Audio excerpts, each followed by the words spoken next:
Produced by Camus. 改めましてメルと言います。30年前元走り屋 FD サイエンスに乗る峠講座をしておりました。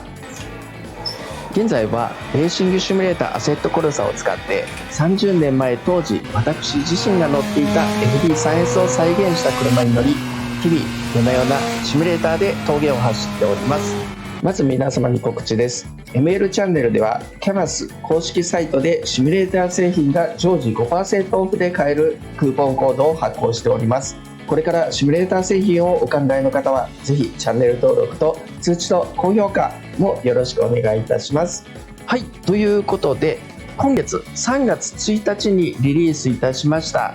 この RX7FD サイエンスシミュレーターとなる MLFD、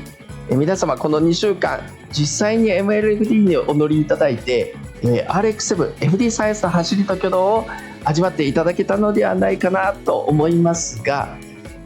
実はですね、すでにたくさん、完成報告と走行レビューが寄せられておりまして、YouTube のコメント欄ですとか X でのポストや、あとウェブサイトの方でもですね、完成報告が寄せられております。皆様本当にいつもありがとうございます。でですね、本日は当時 FD 乗りであった私が、この MLFD を使ってサーキットや、ドリフトに、あと峠での走りに、含めた走行レビューをお届けしたいと思いますので、ぜひ最後までご覧ください。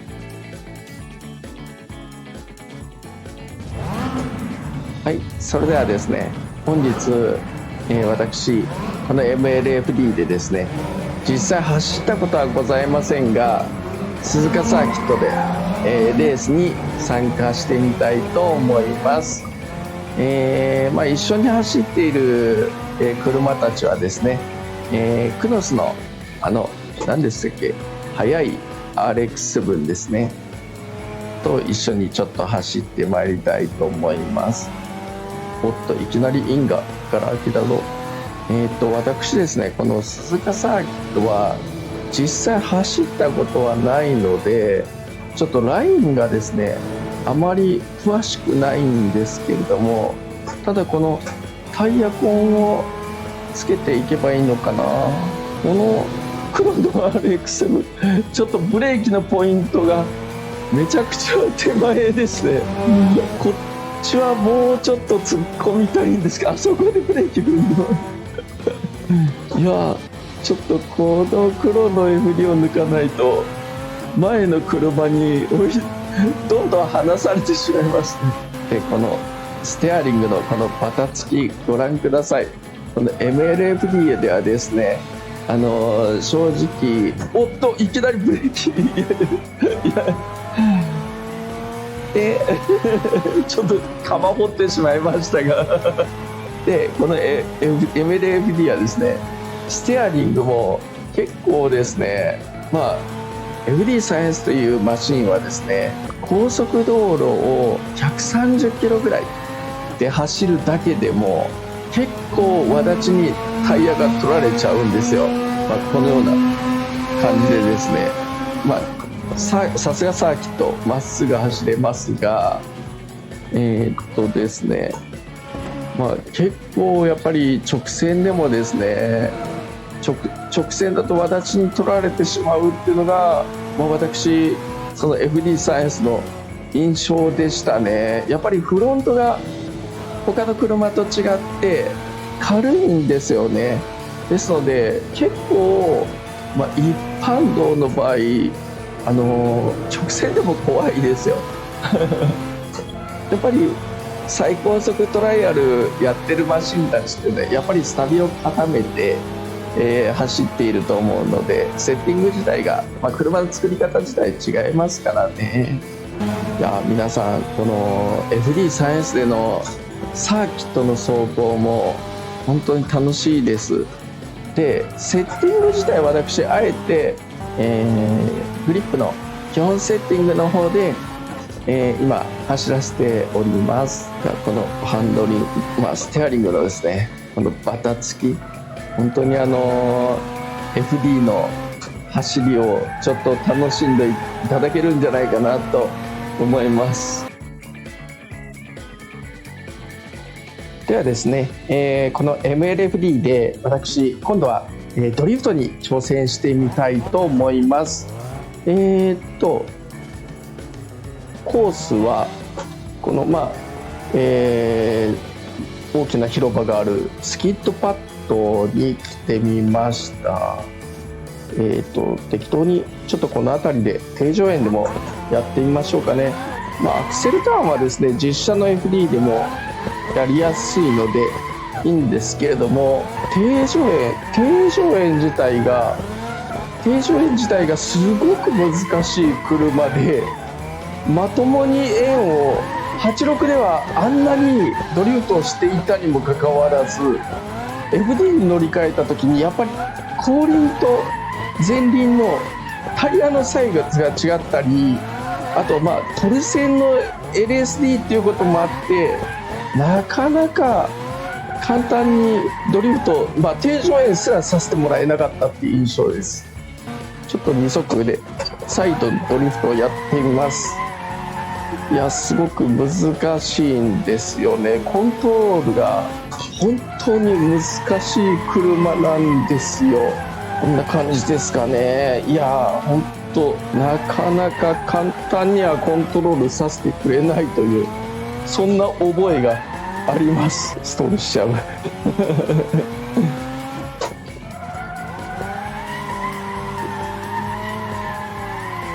こんな感じですかね。反対に飛ぶよいしょよいしょよいしょ、伸びないちょっとドリフト的になってかな。ちょっと反対に飛ぶスナップオーバーこれがFD なんだよな。FD でですね、実際ドリフトをしようとするとノーマルブーストだと正直後輪のグリップに前輪が負けちゃうんですよね。でここから飛ぶではですね、ちょっとブーストアップした仕様で走ってみたいと思います。はい、では今度はですね、この MLFD なんですけど、ちょっとブーストアップをしたバージョンにしてみました。で当時私がですね、トラストのグレッティプロベック B を、わずか3ヶ月だけブーストアップしていた期間があったんですね。で、かといってですね、私この、なぜ3ヶ月で、ブーストアップ、終わってしまったかというと、当時ショップの方から、ブーストアップするなら強化クラッチ、ツインプレーとか、強化入れた方がいいですよとは言われたんですけど、当時私若かったこともあって予算もなかったのでノーマルで走ってしまったんですね。で、このプロベック B ってブースト 1.0 とかそのあたりまで、1.1 とかかけれたと思うんですけど、だいたい320馬力ぐらい出るって言われてたのかなだと思うんですけど、わずか私3ヶ月しか、結局3ヶ月後にクラッチ割ってしまったんですよ。それが結局、FD を手放すタイミングになってしまったんですけど、アクセルターンでですねちょっと楽しんでいたタイミングでクラッチやってしまったんですよねちょっと当時のちょっとプロフェック B をちょっと想定した感じで、やっぱりブーストアップすれば FD3S ちょっとドリフトしやすくなるんじゃないかなと思います。やっぱりこの FD3S はブーストアップをすればドリフトが随分楽になるなっていう感じですね。いやちょっとブーストアップした状態で FD でドリフトしたかったな。もうダメだちょっと私自身ですね、ターボ車でのドリフトの経験っていうのは結局 FD でしていないのででもブーストアップしていればケツもちょっとコントロールしやすくなるんだなっていう印象があります。またこのプロメック B をですね、想定した、このブーストアップ版のですね、ものをまた4月来月あたりにまた私リリースしてまいりたいなと思いますので、ちょっと皆さんドリフト勢の方はまたお待ちいただければなと思います。いや FD のドリフト難しいな。いや86の方がドリフトが簡単だな難しい。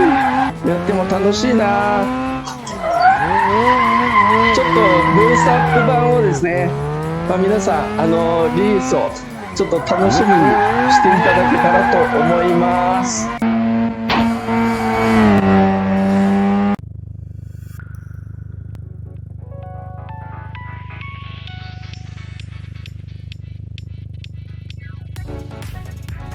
この MLFD でですね、私 EK 椿ライン下りを走ってまいりたいと思います。で現在ですね、この MLFD ウインカーとハザードがついておりますでこれはですね、私の峠仲間でもあるヒデさんがですね、この MLFD 用に、ウインカーとハザードを作ってくれたんですよ。こちらがですね、欲しい方は、ML ウェブサイトの方で、ダウンロードできますので、ぜひご利用ください。ではですね、ちょっと踏んでまいりましょうかね。でこの辺りも丁寧にブレーキ荷重ですね、荷重を使いながらコーナーを曲げていきましょう。で、ブレーキをかけるタイミングというのは必ず、ステアリングがまっすぐの時にかける、これがもう基本なんですよね。で、まっすぐの時にかけていけば基本的には車も暴れず丁寧にコーナーを曲げていけます。でこういったところはですね、ここからのセクションはもうできるだけブレーキ荷重をしっかりかけて、車が乱れないように踏んでいく、そこを大切にしていただければコーナーをクリアしていけるかなと思います。でここも、3速でも2速でもどちらでもいいんですけど、ちょっとあえて3速で行かせてもらいました。でこういったところも3速でも2速でもいいです。どちらも速度的には変わんないかな。で3速で抜けていけるところは3速で行って、ここもあえて3速で曲げていきましょうかね。速度もあまり変わらないので、3速で行けるところはですね、3速で皆さん曲げていくことにトライしてもいいかなと。ぶつけちゃって喋りながらどうしても本当ねもう黙って運転すればいいんですけどねどうしても配信者という立場である以上喋らないとですね、チャンネルの動画が成り立ちませんので、私喋りながらで運転しておりますがおっとここはヘアピン ABS で曲げていくぞ。楽しいですよね、やっぱり皆さん。その FD3S という車ってですよね。私自身もここもちょっとあえて3速で曲げていこう。もう私もかつてその862台乗ってからですね、この FD3S という車に乗った時はもう峠でですね、自分自身がもう無敵になったんじゃないかって、本当に勘違いをですねさせてくれちゃった車でも、おっとやっちゃった勘違いでしたね。勘違い。でも皆さん安心してください。この状態でも私動画アップしちゃいますのでおっと乱れまくってるぞ。もうタイムうんぬんじゃないぞ。これはもう FD3S という車が楽しいという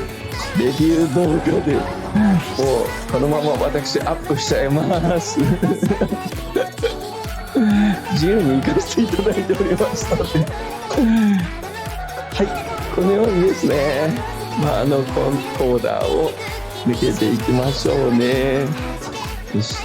でもこれはタイムどうなんだろうなちょっとズタボロ感満載ですけどねちょっとあえて楽しみだなこんな感じで抜けていきました。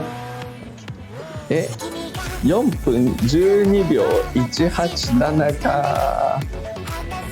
いや、4分10秒切りたいよな。切りたいですね。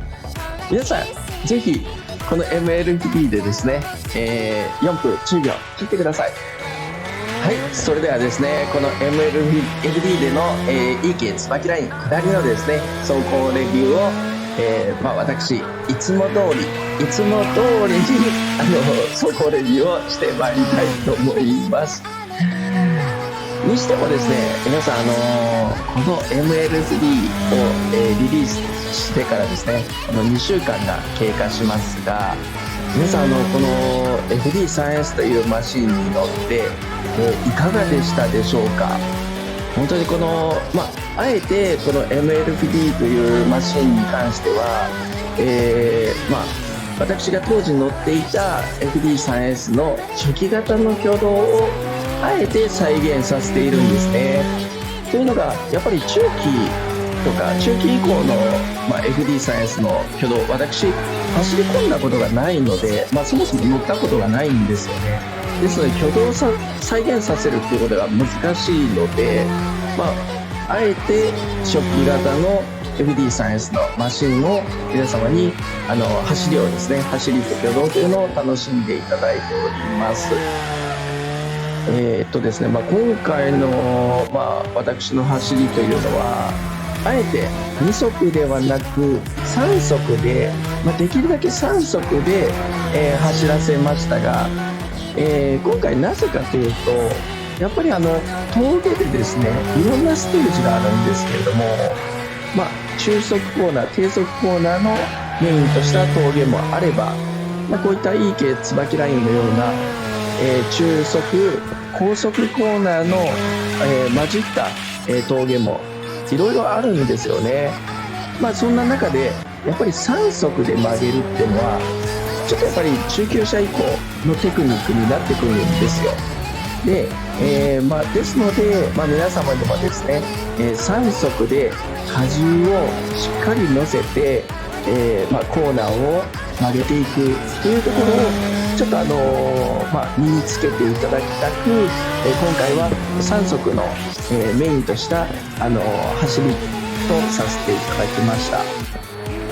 前回の動画ではですね、2速で ABS を効かしながら、こういったところですよね、 ABS を使ってコーナーを曲げるっていうところを言及した動画とさせていただきましたが、今回はあえて FD3S という、中速高速コーナーにも、強いマシンなんだよっていうことを、皆様にお分かりいただきたく、そのようにさせていただきました。でもこの MLFD に限らず、この FD3S というマシンはですね、先日も私お話しさせていただきましたが、かつて峠ではですね、本当に無敵かって、ちょっとつけちゃいましたね。無敵じゃないな、本当に無敵かと思わせてくれるような、本当にコーナリングマシンだったんですよね。本当にとても楽しく速く、またマシン自体も美しいデザインを、しておる車ですし、何せタイヤは、ダブワン、フォークのダブワンのですね、タイヤを履いていて、タイヤのスキール音も鳴らしながら、このようにですね、走らせることができるという、本当に私の思い出深いマシンでしたね。ぜひですね、まだこの、FD サイエンスの挙動、まだ味わっていないという方は、ぜひこの MLFD をですね、完成させて、RX7 FD サイエンスの走りと挙動をお楽しみください。ではですね、本日の動画は以上となりますが、ぜひここまでご覧いただいた方は、ぜひチャンネル登録と通知と高評価もよろしくお願いいたします。それでは次回の動画でお会いしましょう。本日もご視聴ありがとうございました。